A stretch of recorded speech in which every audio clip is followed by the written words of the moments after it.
Hey, and welcome to Off Balance with me, Arish Shah. This is the podcast where I take you through bite-sized chunks of knowledge that I've learned over the last 20 years operating as a CEO and CFO. You ready? Let's get to it.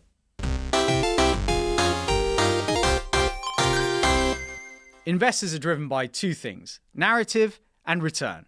The first gets them through the door, and the second dictates the size of the check. Okay, this is pretty broad brush, I get it. But just before I go into the detail of kind of private transactions, think about how the stock market works. When you are buying a stock, someone else is selling it.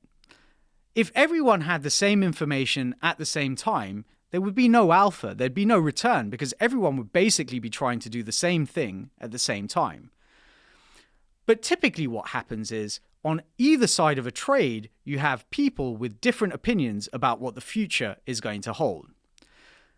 When I bring it back to private markets, when investors are investing in an early stage startup, they're thinking about the narrative more than anything. Why? It has to interest them enough for them to dip their hand into their pocket and write that check. Most of the time, founders get really stuck into the technical detail of what's happening in their product, or maybe they talk about the market in a way that, is fairly flat or dry. What investors want to see is a passion that you really believe in what you're building.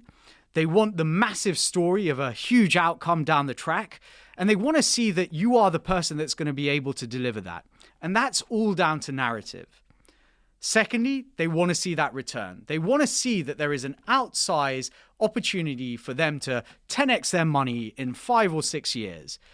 And that's what dictates the size of the check. So the narrative is what gets them hooked, and the return is what tells them how much they're going to invest.